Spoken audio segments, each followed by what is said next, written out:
الحمد لله نحمده ونستعينه والصلاة والسلام على سيد الأنبياء والمرسلين وعلى آله وأصحابه أجمعين.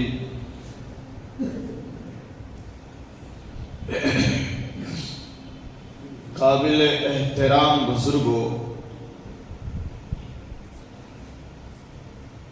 آج کے موقع پر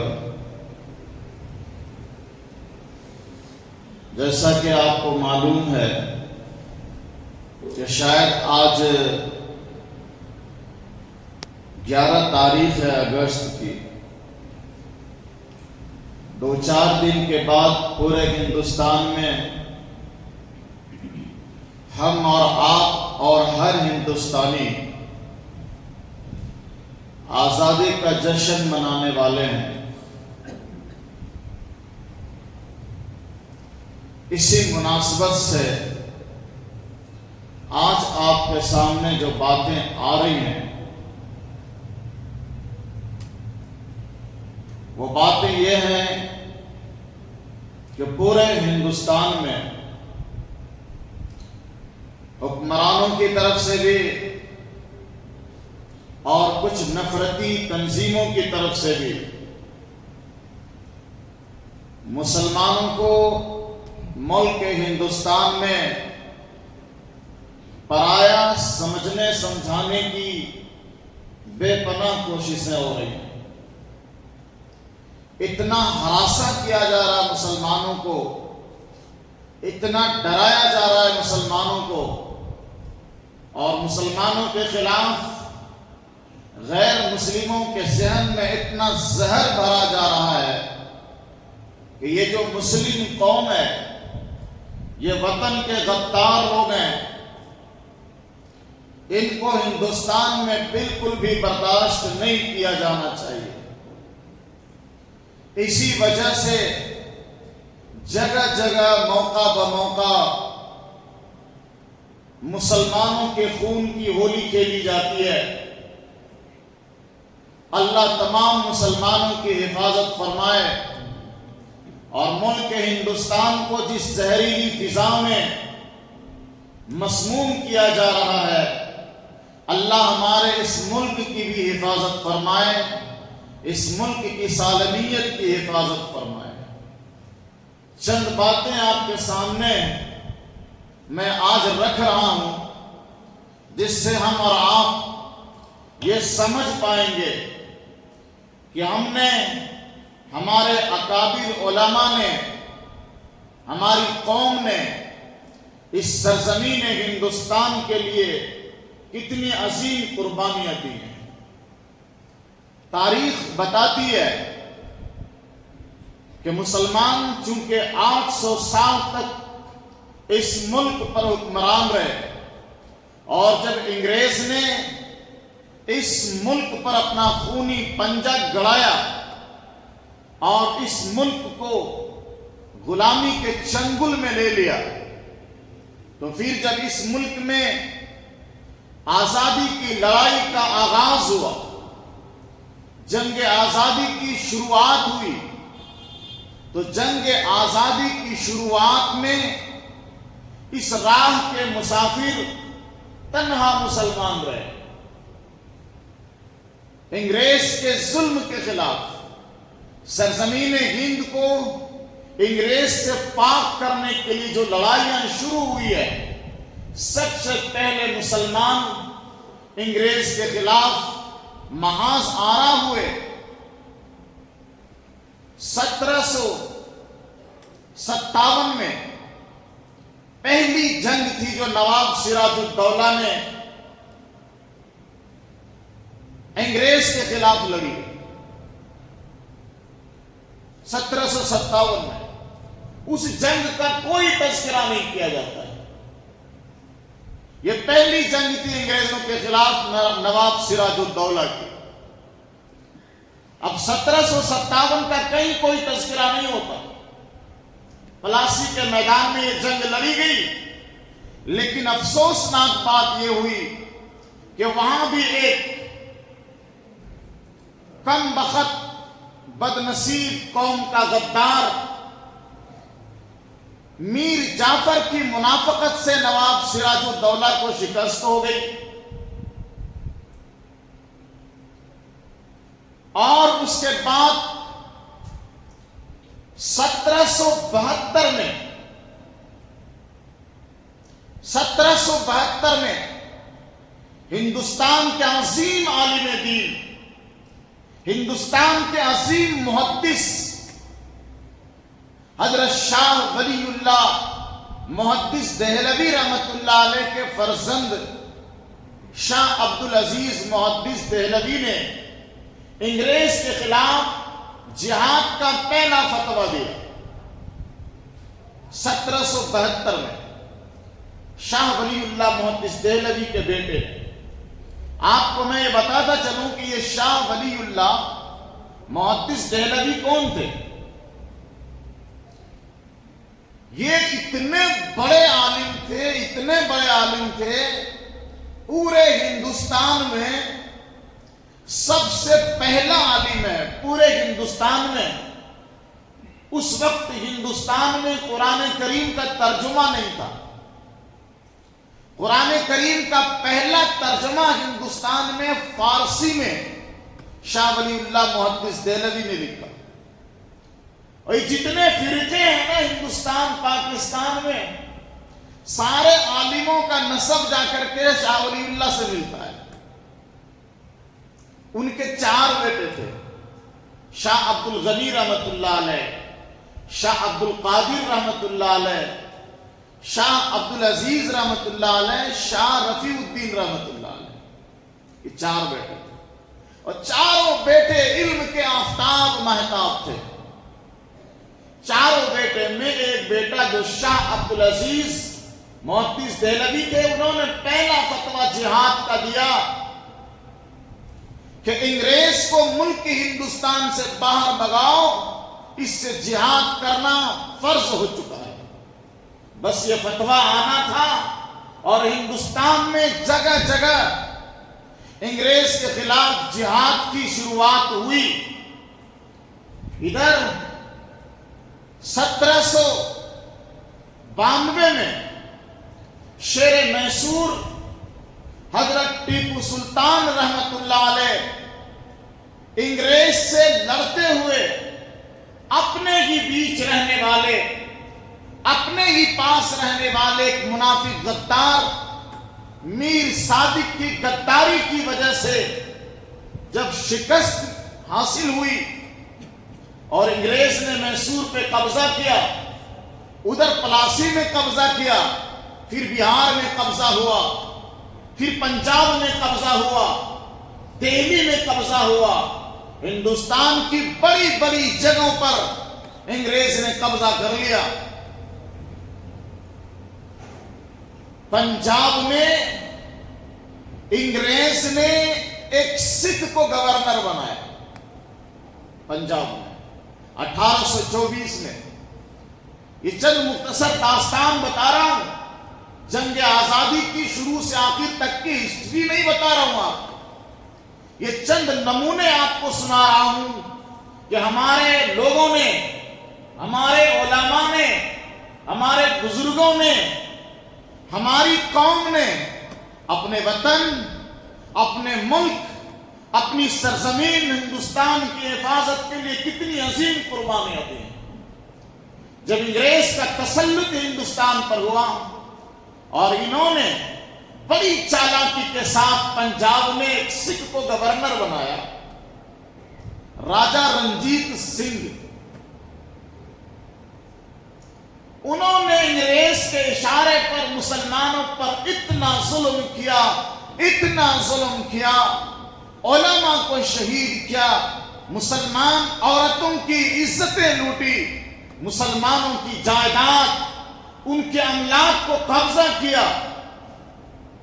تب اس وقت دو بہادر علماء، خدا رسیدہ علماء، بزرگ صفت علماء، حضرت سید احمد شہید رحمت اللہ علیہ اور ان کے ساتھ حضرت مولانا سید اسماعیل شہید رحمت اللہ علیہ، ان دونوں نے امبالہ میں راجہ رنجیت کے خلاف جنگ کے لیے مورچہ سنبھالا۔ کس نے؟ سید احمد شہید رحمت اللہ علیہ اور حضرت مولانا سید اسماعیل شہید رحمت اللہ علیہ، ان دونوں نے امبالہ میں راجہ رنجیت سنگھ کے خلاف جنگ کے لیے مورچہ سنبھالا۔ سوال یہ ہے کہ اس وقت تو انگریز ہندوستان پر قبضہ کیے ہوئے تھے، جنگ تو انگریز سے ہونی چاہیے تھی نا۔ یہ دونوں بزرگوں کے دشمن اسی پوائنٹ کو اپنی تقریر میں بول کر عوام میں گمراہی پھیلاتے ہیں کہ یہ دونوں شہید کیسے ہوئے؟ جنگ تو اس وقت انگریز سے ہو رہی تھی، ان دونوں نے تو سکھ سے جنگ کی۔ سکھ سے کیوں جنگ کیا؟ سکھوں سے جنگ کرنے کا کیا مطلب تھا؟ تو مطلب ابھی ہم نے آپ کو بتا دیا کہ راجہ رنجیت سنگھ کو گورنر انگریز نے بنایا تھا، اور انگریز کے اشارے پر انہوں نے مسلمانوں پر ظلم ڈھایا، بے پناہ ظلم کیا۔ تو ان دونوں بزرگوں نے یہ سوچ کر کہ سب سے پہلے اس قلعہ کو ڈھایا جائے، اس کے بعد انگریز کے قدم لڑکھڑائیں گے، اور راجہ رنجیت سنگھ کے مقابلے میں جنگ شروع ہوئی۔ اور راجہ رنجیت سنگھ جو سامنے آ رہا تھا، صرف اپنی سکھ کی فوج نہیں لا رہا تھا، بلکہ انگریز فوج ان کے ساتھ آتی تھی۔ چنانچہ 1824 کے بعد جب بالا کوٹ میں محاذ آرائی ہوئی تو سید اسماعیل شہید رحمت اللہ علیہ کو انگریزوں نے کچھ دیہاتیوں کو لالچ دے کر خبر گیری کروائی، اور جب حضرت رحمت اللہ علیہ رات میں تہجد کی نماز پڑھ رہے تھے، اس وقت انگریز نے سید احمد شہید رحمت اللہ علیہ کو شہید کر دیا۔ 4 دن تک پھر محاذ چلتا رہا، اور 4 دن کے بعد ان کے بعد کے جو بڑے مجاہد عالم دین تھے سید اسماعیل شہید رحمت اللہ علیہ، وہ بھی شہید ہو گئے۔ اور بڑا خوبصورت، بڑا عجیب واقعہ سید اسماعیل شہید رحمت اللہ علیہ کی شہادت کے وقت پیش آیا۔ بڑا عجیب واقعہ، ان کی سیرت کی کتابوں میں لکھا ہے کہ جب اسماعیل شہید رحمت اللہ علیہ کو انگریز نے اور سکھوں نے چاروں طرف سے گھیر لیا، تو ایک سکھ نے حضرت رحمت اللہ علیہ کے سامنے کھڑے ہو کر پیغمبر صلی اللہ علیہ وسلم کے خلاف گستاخی کا الفاظ اپنی زبان سے نکالا، پیغمبر کے خلاف نازیبا لفظ اپنی زبان سے نکالا، اور دوسرے سکھ نے حضرت رحمت اللہ علیہ کے اوپر تلوار تان لی۔ ایک تو چاروں طرف سے ان کو گھیر لیا گیا ہے، ایک سکھ سامنے کھڑا ہو کر پیغمبر کے خلاف گستاخی کر رہا ہے، اور دوسرا ان کے اوپر تلوار تانے ہوا ہے۔ ایسے عالم میں کیا کیفیت ہوتی ہے ہم اور آپ سمجھ سکتے ہیں، لیکن سید اسماعیل شہید رحمت اللہ علیہ کے اندر اتنا عشق رسول بھرا ہوا تھا، اتنا عشق نبی بھرا ہوا تھا کہ جب انہوں نے سکھ کی زبان سے پیغمبر صلی اللہ علیہ وسلم کے خلاف گستاخی کے الفاظ کو سنا تو حضرت نے قسم کھائی، اللہ کی قسم میں اس وقت تک نہیں مروں گا جب تک اے سکھ تمہارا کام تمام نہ کر دوں۔ یہ بول کر حضرت رحمت اللہ علیہ نے اپنا خنجر نکالا، خنجر فضا میں لہرایا اور اس سکھ کی طرف دوڑ پڑے۔ دوڑنا تھا کہ دوسرے سکھ نے حضرت پر تلوار چلا دی، حضرت کا سر تن سے جدا ہو گیا، پر چونکہ جسم اس سکھ کی طرف چل پڑا تھا، بغیر سر کے سر کٹا ہوا جسم اس سکھ کی طرف بھاگ رہا ہے، اور جب اس سکھ نے دیکھا کہ سر کٹا ہوا جسم خنجر لے کر میری طرف آ رہا ہے تو وہ اتنا ڈرا کہ ڈر کے مارے پیچھے گر گیا. حضرت کا جسم بھی اس کے جسم پر گرا اور حضرت کا خنجر اس سکھ کے سینے میں گھس گیا اور وہیں وہ دم بخود ہو گیا. علماء فرماتے ہیں کہ یہ اللہ کے ولی تھے جن سے گستاخی رسول برداشت نہیں ہوا. ہمارے ہندوستان کے بہت سارے مولوی ہیں جو حضرت شاہ اسماعیل شہید رحمت اللہ علیہ کو گستاخ نبی کہتے ہیں, دشمن نبی کہتے ہیں. یہ وہ ہستی ہے جن سے نبی کی گستاخی برداشت نہیں ہوئی. چاروں طرف سے فوج نے گھیر کے رکھا ہے اور سامنے سکھ تلوار لے کر تانے ہوئے کھڑا ہے. اس موقع پر سکھ نے جب رسول اللہ کی شان میں گستاخی کی برداشت نہیں ہوا, قسم کھا لیا کہ میں جب تک تمہارا کام نہ نمٹا دوں میں مروں گا نہیں. حضور پاک نے حدیث میں فرمایا کہ کچھ اللہ والے ایسے ہوتے ہیں, کچھ اللہ والے ایسے ہوتے ہیں لو اقسم علی اللہ لابرہ, کہ جب وہ اللہ پر قسم کھا لیتے ہیں نا اللہ کی, تو اللہ اس کی قسم کو پوری کر دیتا ہے. سید اسماعیل شہید رحمت اللہ علیہ شہید ہو گئے, پر انگریز کے خلاف جو جنگ کا سلسلہ شروع ہوا وہ جگہ جگہ اب شروع ہو چکا تھا.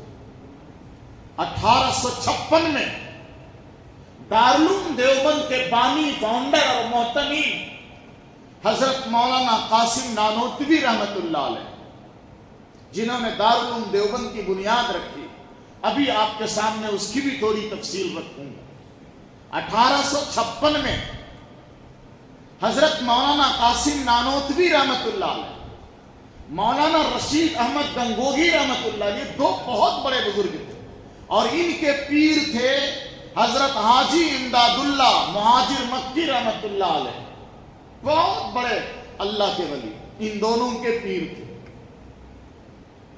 مولانا جعفر تھانیسری رحمت اللہ علیہ, حضرت مولانا ضامن شہید رحمت اللہ علیہ, یہ بڑے بڑے بزرگان دین نے مشورے سے 1856 میں انگریز کے خلاف جنگ کا ایک محاذ بنایا. کوئی شریک نہیں تھا, صرف علماء ہی علماء تھے, علماء ہی علماء, اور اتنے بڑے بڑے علماء, مولانا قاسم نانوتوی, حاجی امداد اللہ, مولانا رشید احمد گنگوہی رحمت اللہ علیہ, حافظ ضامن شہید رحمت اللہ علیہ, جعفر تھانیسری رحمت اللہ علیہ. دو محاذ بنایا گیا.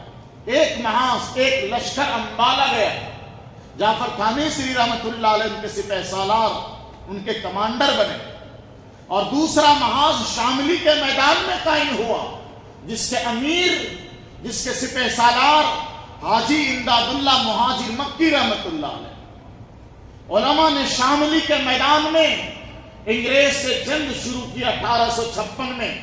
ادھر انبالا میں ایک محاذ پر انگریز سے جنگ ہو رہی ہے, لیکن اسباب, سامان کی کمی, لوگوں کی کمی, طاقت کی کمی کی وجہ سے انگریز کو فتح حاصل ہوئی. بے شمار علماء اس وطن کے لیے قربان ہو گئے, بے شمار علماء کو توپوں سے بھون دیا گیا, بے شمار علماء کو پھانسی دی گئی, گرفتاری ہوئی, لیکن علماء نے ہمت نہیں آئی. مولانا جعفر تھانیسری رحمت اللہ علیہ جو انبالا میں مسلمان فوج کے سپہ سالار بن کر انگریز کے خلاف جنگ کر رہے تھے, بڑی عجیب بات انہوں نے لکھی ہے کہ ان ظالموں نے جب مسلمانوں پر ظلم شروع کیا, علماء پر ظلم شروع کیا, اور علماء ان کے سامنے ڈٹے رہے, برطانیہ سے آرڈر آیا, تجزیہ کرو, سروے کرو, پتہ لگاؤ ہماری حکومت قائم ہو جانے کے بعد جو یہ بار بار ذرا ذرا دن کے بعد بغاوت کی چنگاری اٹھتی ہے نا, اس کی وجہ کیا ہے. کیا وجہ ہے کہ ہماری حکومت کے خلاف ہر محاذ پر بغاوت شروع ہوتی ہے؟ کون اس کو اکسانے والا ہے؟ کون یہ بغاوت کرانے والا ہے؟ اور کس وجہ سے ہماری حکومت کے خلاف بار بار بغاوت ہوتی ہے؟ وجہ تلاش کرو۔ برطانیہ سے مبصرین آئے، یعنی تجزیہ نگار، جو حالات کا جائزہ لینے والے ہوتے ہیں، وہ آئے برطانیہ سے۔ انہوں نے حالات کا جائزہ لیا، کیوں انگریزی حکومت کے خلاف بغاوت ہو رہی ہے ہر جگہ۔ تو انہوں نے جائزہ لینے کے بعد ایک رپورٹ تیار کی اور بریٹن اپنا جائزہ نامہ بھیجا کہ ہندوستان میں انگریزی حکومت کے خلاف جو جگہ جگہ موقع بموقع بغاوتیں ہو رہی ہیں، یہ ہوتی رہیں گی، یہ بغاوتیں نہیں رکیں گی۔ انگریزی حکومت کے خلاف اگر بغاوت روکنی ہے، انگریزی حکومت کے خلاف اگر جہاد کو ختم کرنا ہے، 3 چیزیں ختم کرنی پڑیں گی۔ 3 چیزوں کی وجہ سے انگریز کے خلاف جگہ جگہ بغاوت شروع ہو رہی ہے، جگہ جگہ لڑائیاں ہو رہی ہیں۔ 3 چیزیں ہیں، ان کو ختم کر دینا چاہیے۔ کیا چیزیں ہیں؟ انہوں نے اپنی رپورٹ میں بھیجا کہ پہلی چیز جس کو ختم کرنا انتہائی ضروری ہے، وہ ایک کتاب ہے جس کو قرآن کریم کہا جاتا ہے۔ یہ پہلی چیز ہے۔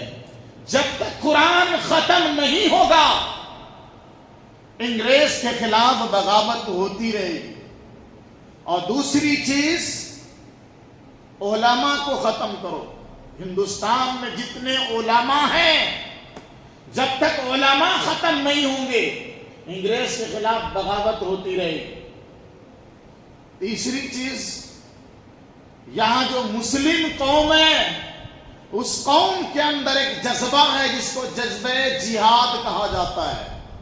ان کے سینے سے جب تک جہاد کا جذبہ باہر نہیں نکالا جائے گا، ان کے سینے سے جب تک جذبہ جہاد کو ختم نہیں کیا جائے گا، اس وقت تک انگریز کے خلاف بغاوت ہوتی رہے گی۔ 3 چیزیں۔ پہلی چیز، قرآن کو ختم کرنا پڑے گا۔ دوسری چیز، علماء کو ختم کرنا پڑے گا۔ تیسری چیز، مسلمانوں کے سینے سے جذبہ جہاد کو ختم کر دینا پڑے گا۔ کام شروع ہو گیا۔ جب رپورٹ بریٹن گئی کہ یہ 3 چیزیں ہماری حکومت کے خلاف خطرہ ہے، تو انگریز نے اس پر کام کرنا شروع کیا۔ مورخین نے لکھا ہے کہ 3 سال کے اندر 3 لاکھ قرآن جلائے گئے۔ 3 لاکھ قرآن۔ 14,000 علماء کو پھانسی دی گئی۔ 14,000 علماء۔ اور یہ تو بہت مشہور تاریخ ہے۔ ہر مقرر سے آپ نے سنا ہوگا کہ دہلی سے لے کر پشاور تک روڈ کے کنارے جو جھاڑ درخت لگے ہوئے تھے، کوئی جھاڑ ایسا نہیں تھا جس میں علماء کی لاشیں نہ لٹکتی نظر آ رہی ہیں۔ کوئی درخت ایسا نہیں تھا جس میں علماء کی لاش نہ لٹک رہی۔ مسجدوں میں پھانسی کے پھندے لگائے گئے تھے۔ مسجد کے مولویوں کو، محلے کے مولویوں کو پکڑ پکڑ کر مسجد کے صحن میں پھانسی دی جاتی تھی۔ مسجد کی دیواروں میں علماء کی لاشیں لٹکائی جاتی تھی۔ انہی کے مورخین نے لکھا ہے کہ جب میں دہلی آیا اور دہلی میں انگریزی فوج کے کیمپ میں تھا، تو مجھے انسانی گوشت کے جلنے کی بدبو آ رہی تھی۔ میں کیمپ کے پیچھے گیا تو انگریزی فوج نے بہت بڑی آگ سلگا رکھی تھی۔ اس آگ کے علاوہ میں علماء کو جلایا جاتا تھا اور دیکھنے والے علماء سے پوچھا جاتا تھا، تمہارا حشر یہی ہونے والا ہے، یہی تمہارا حشر ہونے والا ہے، ابھی سے بھی تم انگریزی فوج کی حمایت کا اعلان کرو، انگریزی فوج کی مخالفت سے انکار کرو۔ علماء کہتے تھے میں مر جاؤں گا، جل جاؤں گا، لیکن انگریزی فوج کی حمایت کا اقرار نہیں کر سکتا۔ علماء کو پکڑ کر آگ میں ہزاروں کی تعداد میں ڈال دیا جاتا تھا، علماء جلتے تھے اور ان کے گوشت کی جلنے کی بدبو فوج کے کیمپوں تک جایا کرتی تھی۔ حضرت مولانا جعفر تھانیسری رحمت اللہ علیہ نے خود اپنا ایک عجیب واقعہ لکھا ہے، ایک کتاب ہے کالا پانی۔ اس وقت جو علماء کو سزا دی جاتی تھی نا، کالے پانی کی سزا دی جاتی تھی۔ جزیرہ انڈمان میں کالا پانی، اور کالا پانی میں سزا دینے کا مطلب دوسرے جیل میں سزا نہیں، کالے پانی کی سزا ہوتی تھی۔ کالے پانی کی سزا کا مطلب یہ ہوتا تھا کہ جو مجرم کالا پانی بھیجا گیا وہ زندہ رہتے ہوئے اپنے خاندان، اپنے بیوی بچے، اپنے دوست احباب، اپنے رشتہ دار اور اپنے وطن کے لیے مر جاتا تھا۔ چاروں طرف پانی ہی پانی، تا حد نظر، بیچ میں جزیرہ ہوتا تھا۔ اس خارا پانی کے پاس علماء کو سزا دی جاتی تھی، اور ایسی سزا اللہ ان تمام بزرگوں کی قبروں کو نور سے بھر دے۔ ایک بہت بڑے عالم تھے حضرت مولانا فضل حق خیر آبادی رحمت اللہ علیہ، دینی علوم، اسلامی علم کے بے تاج بادشاہ کہا جاتا تھا ان کو، حضرت مولانا فضل حق خیر آبادی رحمت اللہ علیہ۔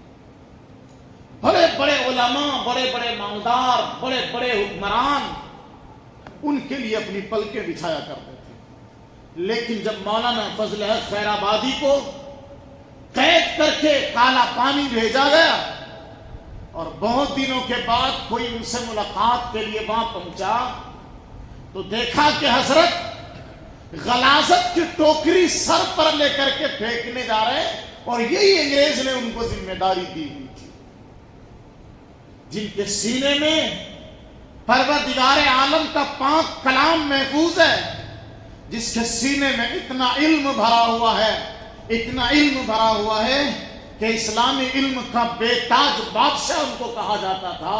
انگریزوں نے اس کو قید کر کے جزیرے انڈمان میں گندگی اٹھانے کی ذمہ داری دے رکھی۔ مولانا جعفر تھانیسری اپنے بارے میں لکھتے ہیں کہ ہم چند علماء تھے، بہت غور سے سننے کی بات ہے، بڑے دل سے سننے کی بات ہے کہ یہ ہمارے علماء ہیں جنہوں نے اس سرزمین ہندوستان کی حفاظت کے لیے اپنی ہر چیز کو قربان کیا ہے، اپنی شان، اپنی جان، اپنا مال، اپنا وقت، سب کچھ اس وطن کی حفاظت کے لیے قربان کیا ہے۔ حضرت مولانا جعفر تھانیسری رحمت اللہ علیہ نے کتاب لکھی جس کا نام ہی ہے کالا پانی۔ وہ لکھا ہے انہوں نے کہ ہم چند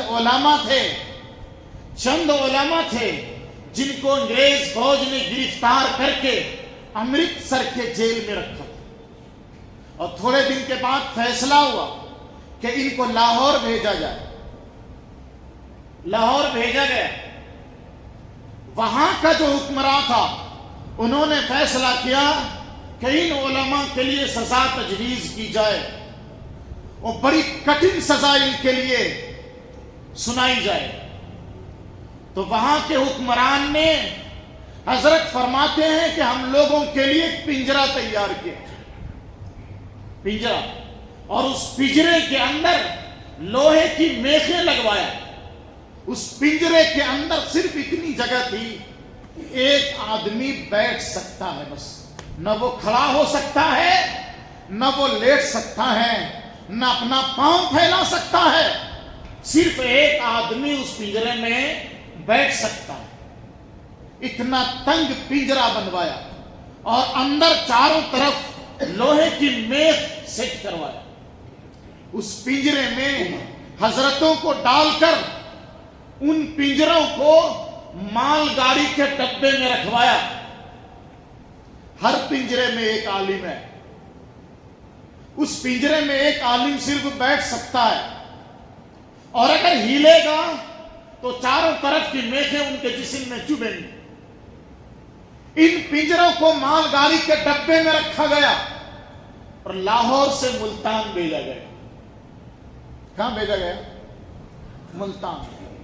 حضرت فرماتے ہیں لاہور سے ملتان ہماری گاڑی روانہ ہوئی, پنجرے میں, لوہے کے پنجرے میں حضرتوں کو ڈالا گیا ہے. حضرت فرماتے ہیں کہ جب گاڑی کے ڈبے ہلتے تھے تو ہم لوگ کبھی ادھر گرتے کبھی ادھر گرتے, اور پنجرے کے اندر جو لوہے کی کیلیں لگی ہوئی تھی وہ ہمارے جسموں میں چبھتی تھی, وہ ہمارے جسموں میں گڈھے ہو جاتے تھے, چاروں طرف جسم میں زخم ہو گئے.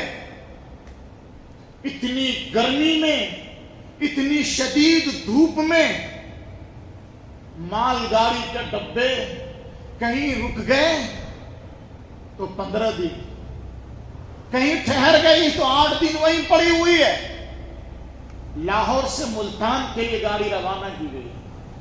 حضرت فرماتے ہیں کہ 3 مہینے میں ہم لوگ ملتان پہنچے.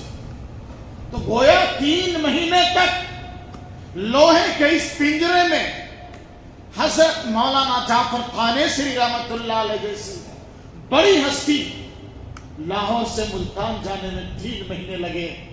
پسینے بہ رہے ہیں, خون بہ رہا ہے, زخم ہو رہا ہے, نہ کھانا مل رہا ہے, نہ پانی مل رہا ہے, نہ زخم بھرنے کے لیے کچھ دوائیں مل رہی ہیں, کچھ نہیں. 3 مہینے کے بعد جب ملتان پہنچے ہیں اور ملتان میں ان کو جب نکالا گیا تو وہاں افسروں نے ان لوگوں کو سنایا کہ آپ لوگوں کے لیے پھانسی کی سزا طے ہوئی ہے.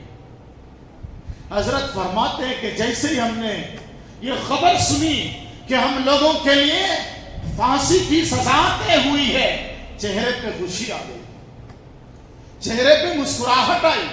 کیوں مسکراہٹ آئی؟ پھانسی کی سزا سن کر چہرے پہ تازگی آ گئی. دوسرے افسروں نے دیکھا, ارے یہ تو مسکرا رہے ہیں, ان کے چہرے کھل رہے ہیں, کیا وجہ ہے؟ ان سے پوچھا گیا کہ آپ لوگوں کے لیے پھانسی کی سزا طے ہوئی ہے, آپ لوگ مسکرا رہے ہیں, ہنس رہے ہو.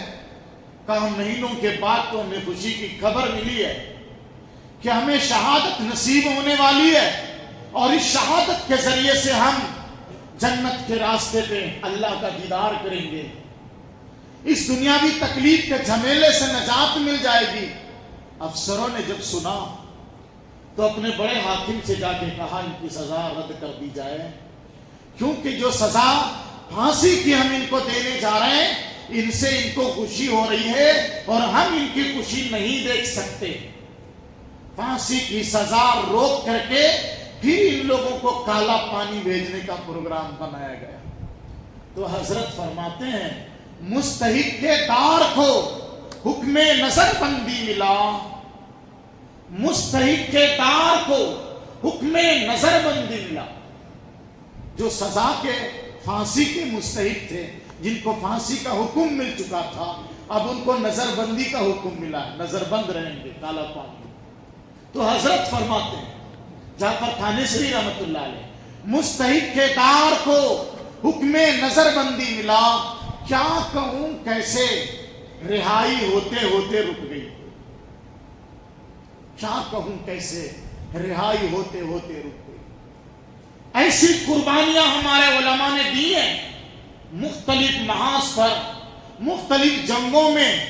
جب مسلمانوں کو شکست ہو رہی تھی, حضرت مولانا قاسم نانوتوی رحمت اللہ علیہ نے اس وقت سر جول کر ایک فکر فرمائی کہ ہمارے پاس تعداد کی کمی ہے, وطن کے لیے جان لٹانے والوں کی کمی ہو رہی ہے, دین کے درد مندوں کی کمی ہو رہی ہے, اور ان انگریزوں نے نہ صرف مسلمانوں کی جانوں کا نقصان پہنچانا شروع کیا بلکہ برٹن سے عیسائی پادریوں کو لا کر اسلام کے خلاف رسول ہاشمی حضرت محمد مصطفیٰ صلی اللہ علیہ وسلم کے خلاف جگہ جگہ تقریریں کروا کر مسلمانوں کو مرتد بنانے کا بھی کام شروع کر دیا تھا۔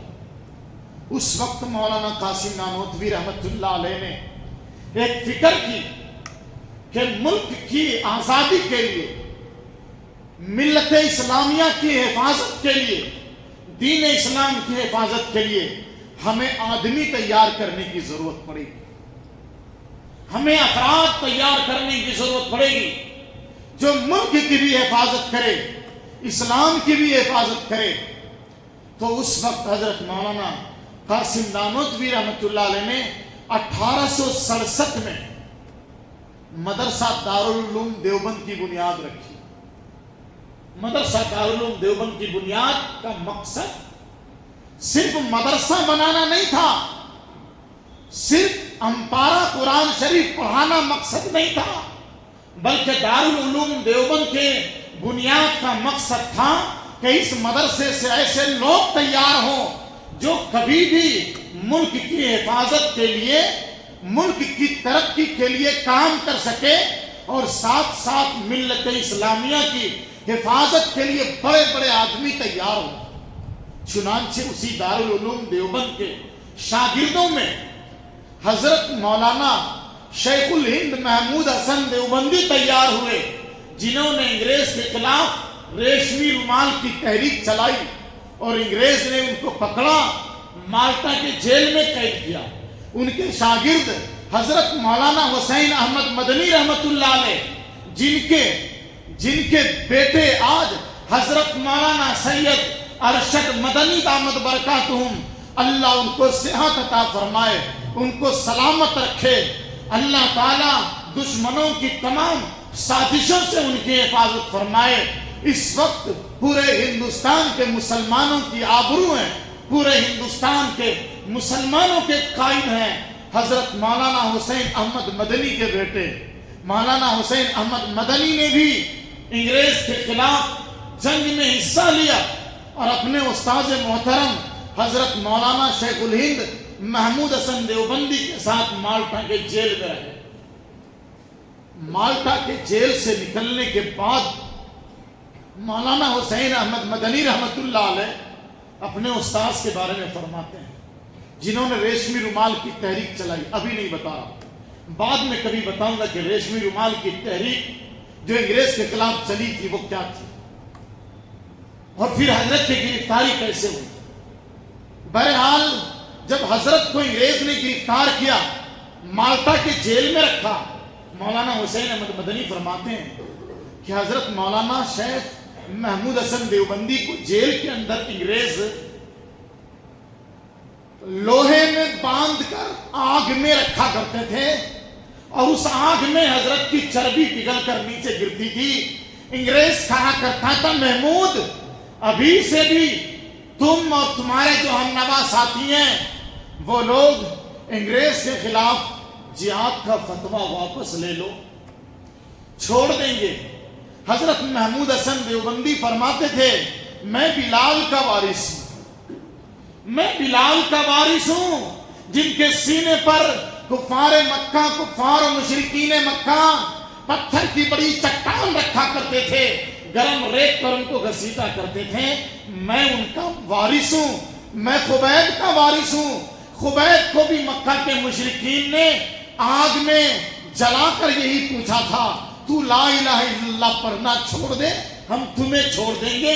انہوں نے لا الہ الا اللہ کا انکار نہیں کیا، میں انہی کا وارث ہوں۔ میرے دوستوں، دارالعلوم دیوبند کا یہ کارنامہ ہے کہ انہوں نے جو افراد تیار کیے، انگریز کے خلاف جنگ میں حصہ لیا، اور آج پوری دنیا میں جو مدرسے چل رہے ہیں، ہر مدرسے کا تار، ہر مدرسے کی نسبت دارالعلوم دیوبند سے جڑی ہوئی ہے۔